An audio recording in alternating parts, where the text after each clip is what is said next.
Hi, and welcome to GV-TV. I'm Marlene Ami. If you're a duffer at Coquitlam's Eagle Quest golf course, then you should know that if your stroke isn't working, at least the land beneath your feet is.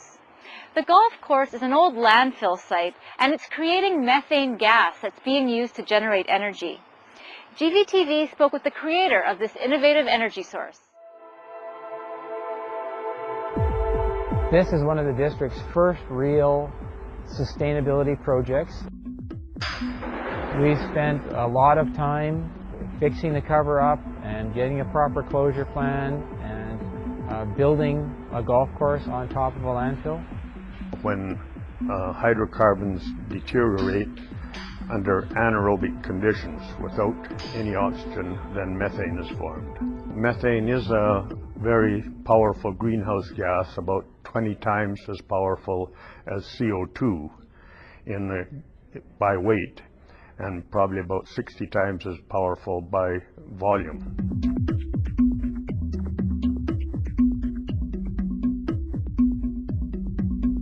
There was the old Coquitlam landfill and it had a lot of open flares on it at one time. And we'd have 70 to 80 of these drums around the site, and it was a bit of a safety hazard. At that time, we actually had to keep people off the site completely, because since you can't really see this blue flame, you had to stand back and you weren't allowed near it. The methane has a far bigger impact than direct carbon dioxide, so when you flare or use the methane, you significantly reduce the impact of the landfill and the methane on greenhouse gases.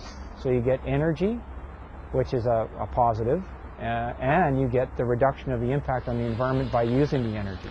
We made an arrangement to use the energy of this landfill gas at NewsTech for part of their energy needs in their recycling plant.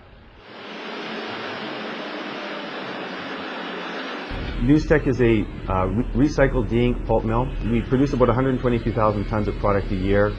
We consume about 160,000 tons of waste paper in a year. We get the paper from as far away as the U.S. Midwest and all over the western provinces of Canada. The waste paper is all sorted in the waste paper warehouse. It goes up a conveyor belt into the pulper.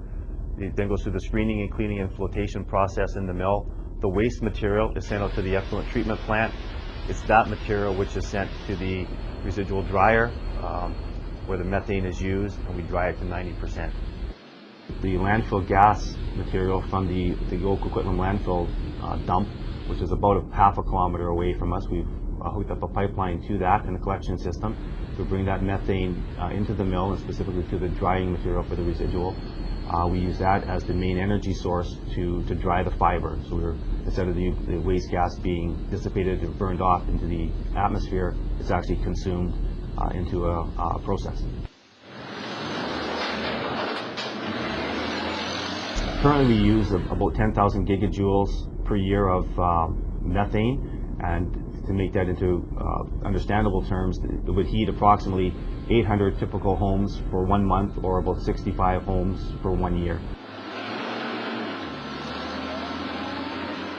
All of the area you see here is underlain with wells and horizontal collectors, and we're keeping the whole works at a slight vacuum so that no methane gets into the air.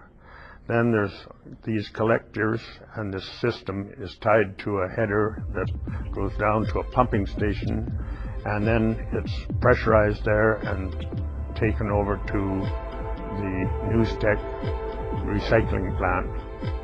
We've been able to use the landfill for many different aspects to help the GVRD recycle and move ahead with their sustainability goals. In this case, the social aspects that it improved were that it controlled odor, so it improved the whole environment for the neighbors. It is environmental because it controls the release of emissions and gases into the air. And it also was good economically for the whole region, because the private sector is who put the funds together forward for the project.